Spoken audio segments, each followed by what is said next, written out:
One of the top performing lobbying firms in Tennessee and across the country is based here in Chattanooga. Bridge Public Affairs has offices in this city, Nashville, Johnson City, and Washington, D.C. The firm, whose services include government relations and strategic communications, serves clients in the Chattanooga area and beyond, from companies to NGOs to nonprofits to municipalities. After Bridge was founded in 2019, it was ranked by Bloomberg Government as one of the top 5 most successful new firms of its kind in the country. And every year since, Bloomberg's analysis has recognized Bridge as a top performer. Todd Womack is president and CEO of Bridge Public Affairs. He is former chief of staff and staff director for former U.S. Senator and former Chattanooga Mayor Bob Corker.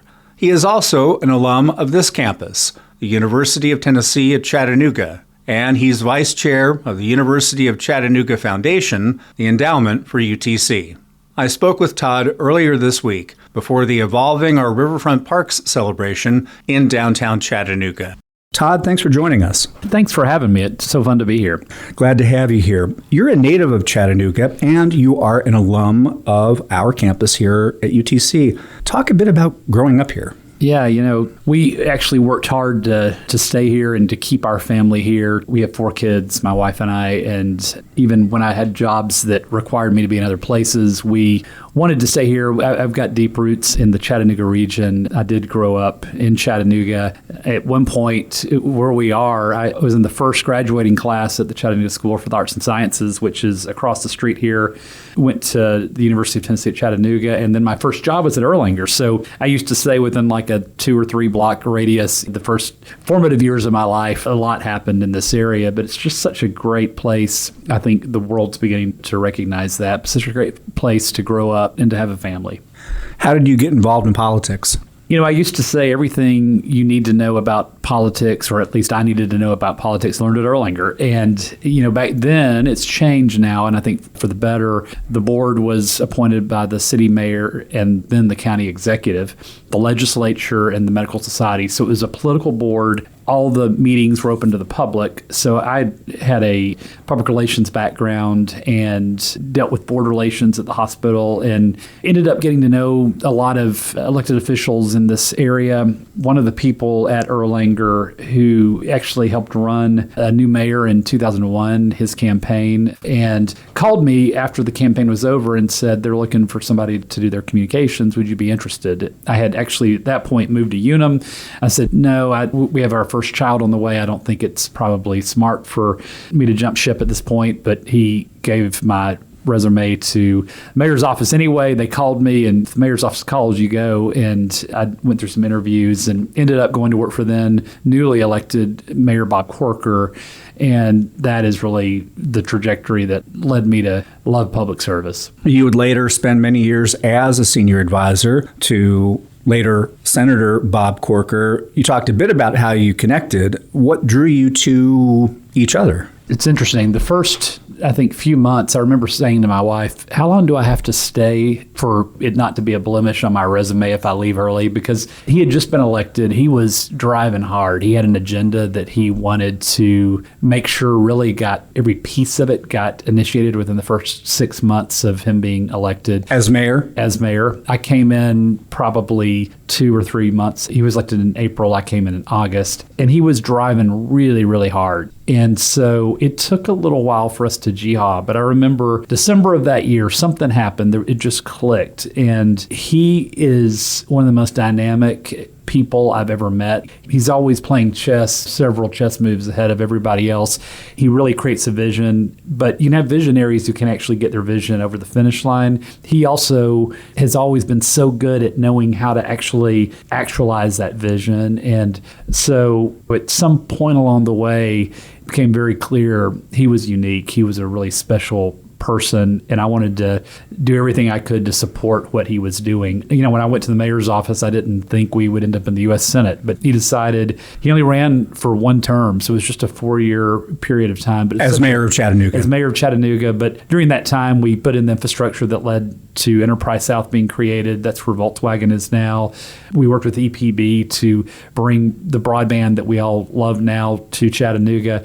we were able to put in place, and actually in 2002, he announced the 21st Century Waterfront. It was built and done in 35 months. It was just a really amazing time. He only served one term on purpose because he felt like public service ought to be missional. You go in, and we always felt like we were on a treadmill, and you got to keep up with the treadmill because it'll end at some point. This wasn't a career job. This was a very missional job. And it was most unique. He ended up running for the Senate, and I joined him on the campaign. He was the least known person in the primary, and by the end, of course, won that. And I went to D.C. with him for 12 years. It was the chief of staff, and it was like getting a PhD in life. We had an amazing team of folks and realized how vast the federal government is really and the impact they have on the daily lives of not just Americans, but people all over the world through our service on the Foreign Relations Committee. And he placed a genuine emphasis on bipartisanship. He did. He was a business guy. And so party lines mattered less to him. Impact mattered most. And really in the Senate, the beauty of being mayor is you don't run as a Republican or a Democrat. You run as a Chattanoogan. And your job is to rally the community around big ideas, get people excited about that and engaged in helping you achieve whatever you're trying to achieve. That's what being mayor is really all about. And that's why he loved it, why I loved it. You weren't involved in partisan fights or whatever. We got to the U.S. Senate, it's a little different, but you got to be able to count to 60 to get any meaningful legislation done in the Senate. And there was only like a very short period of time we were there. Democrats had actually 60 votes. They could do anything they wanted. They had the House. Ted Kennedy passed away, and that went back down to 59, and a Republican was elected in his place. So that's a rarity. Usually it takes 60 to get anything done, which means you've got to have every member of your party and then several Democrats to get something over the finish line. So if you can do simple math, you realize we've got to be bipartisan if we're going to be action-oriented, if we're going to be about getting an agenda over the finish line. Let's talk about Bridge Public Affairs. What was the inspiration to create it? Well, just frankly, I needed a job after the Senate was over, so I guess that's a piece of it. But we loved public service. I loved public service, and as we got to the end of that service, he decided to retire in 2018. He served 2 terms. He struggled with whether to run for the second term or not. Again, he's very missional. Let's have impact and then hand it to somebody else, public service. That's kind of how he views it. But he served 12 years. There's a lot of pressure on him, and actually a lot of folks wanted him to run for a 3rd term, but he just didn't feel like that was the right thing to do, really his calling. And so he announced his retirement, and we had to figure out what we were going to do. During that time, we had about 60 staff members, and I wanted to make sure all of them had the opportunity to have a job at the end, at least a job offer. And so we went to work trying to place everybody, and they were all unbelievably talented, just great folks. And we started making sure they had good places to land at the end of our tenure. But there were a few of us that we thought we'd like to continue working together. Why don't we start a public affairs firm that does government relations, that does some public relations, and continues to be missional around helping connect business and public servants to make things happen, make things better, maybe stop bad things from happening as well.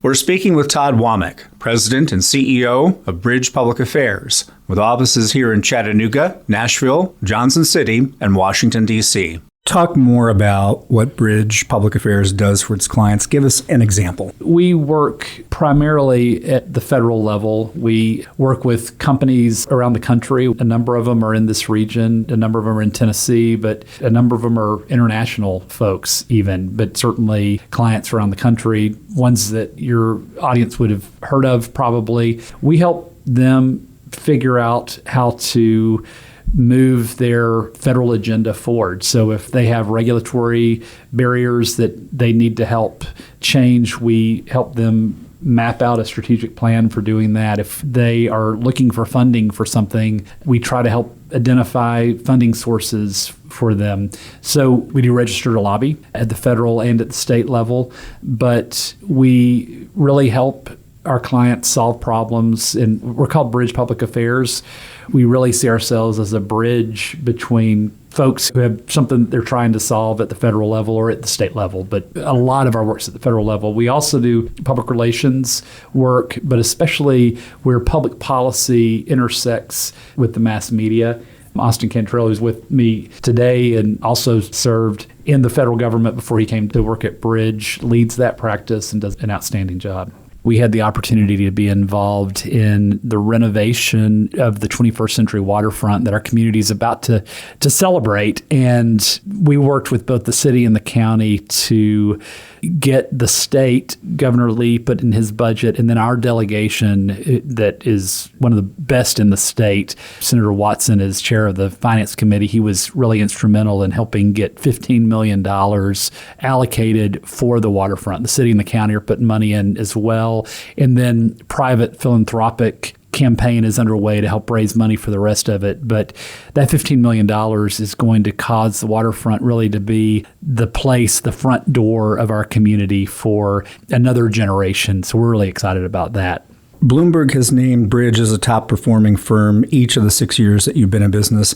Why do you think that is? What do you think is behind the continued success that you and Austin and your colleagues see at Bridge? A few things. We're really fortunate to get to have the relationships that we have. And after 17 years of working with people in public service, coming out, we really didn't know whether we'd have clients, but a number of those folks trusted us and gave us a chance to work with them, and we've been able to get results for them. Really, though, we've put together an outstanding team of people, and it's our team that really has made that honor possible, and it's our clients, really, who've trusted us to help them. And you know, we're on the other side, really, of being in government, but we still are able to interact every day with leaders in our state, in our country, and we've been really fortunate to be able to work with clients who are doing great things for our country, and it really inspires all of us, I think. And when you have an inspired team of people, you end up usually getting good results, and so we're very,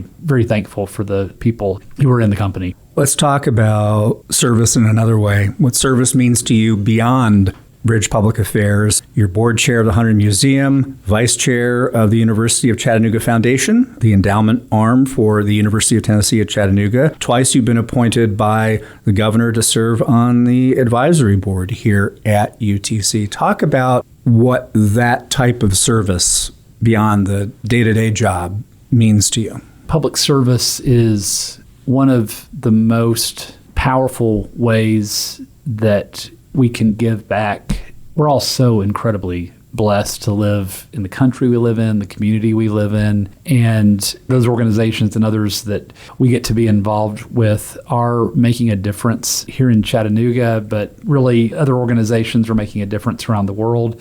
And so being able to give back is really a small thing based on the blessing that my family and our team have been able to experience. So, and I will tell you, one of the great things about being on boards like the one you mentioned, we've got a number of really other great public servants who are willing to give back. You know, I'm thankful for University of Tennessee at Chattanooga. It was hugely impactful in helping me get my start. And so to be able to help other students have opportunities for success just feels like the least I could do. It's a time of transition here on our campus, as you know, with the new chancellor coming on board. It's a time of transition for this city yet again. You've talked about earlier phases of transition. Where do you see Chattanooga a few years down the road? What are the challenges? What are the opportunities? What's the potential? You know, I think Chattanooga has experienced steady growth over the years. It's not the explosive growth we've seen in Nashville, for instance, or even Atlanta, but we're right in the middle of both of those cities that have really experienced explosive growth. I think we're going to grow whether we like it or not. There is some anti-growth sentiment. It's understandable. People want to maintain their quality of life, but if you're not growing, you're dying. And so I think for all of us to figure out how to make sure we meet infrastructure needs in our community that allow for smart growth, that we provide job opportunities for the students coming out of UTC, our kids. I've got 4 kids. I'd love for them to have the opportunity to live here if they choose to do so. And so I think economic development has got to be a real focus for our community. But I think when you look at the quality of life we have, the focus we put on the outdoors, we're going to attract people. We are going to grow whether we like it or not. So let's grow in a smart way. let's make sure that the Chattanooga 10, 15 years from now is one that we all are proud of. Last thing I will say is I think what makes Chattanooga most unique probably are two things. One is the God-given amenities that we all love, our mountains. People come from all over the world to mountain bike here, to rock climb, even to hang glide, right? And we see it in the events that come to town, but there's a whole subculture of people who want to live in Chattanooga just for those reasons. The second thing, though, is our downtown, right along the river, is really, I think, what Chattanooga is known for. And I think it's going to be so important that we continue to invest there. We continue to focus on building out our urban infrastructure. We've already invested in putting roads and sewers and all that you need to have neighborhoods in those places. I think continuing to put real emphasis there will be important. And then certainly as you get further out into the county, I think the county is focused on improving roads, but focusing at the end of the day on the downtown, making sure it is vibrant, I think continues to draw tourists here, continues to draw new people here, and it's probably where you get the most bang for your buck in terms of existing infrastructure that's already in place, making sure it's fully maximized. And for people who want to learn more about Bridge Public Affairs, want to connect with Bridge Public Affairs, where can they go online? Where can they call? One of the reasons we're called Bridge Public Affairs is the URL was available when we started the company. That's, strangely enough, one of the things you try to figure out. So it's just bridgepublicaffairs.com. You can find us online. We have social media as well. You can follow us on Instagram or Facebook or Twitter. And love to connect by phone as well. But we're always taking new clients and love to talk about how we could serve anybody in your listening audience. All right. Todd, thanks so much. Thank you so much for having me. It's been a lot of fun. Same here.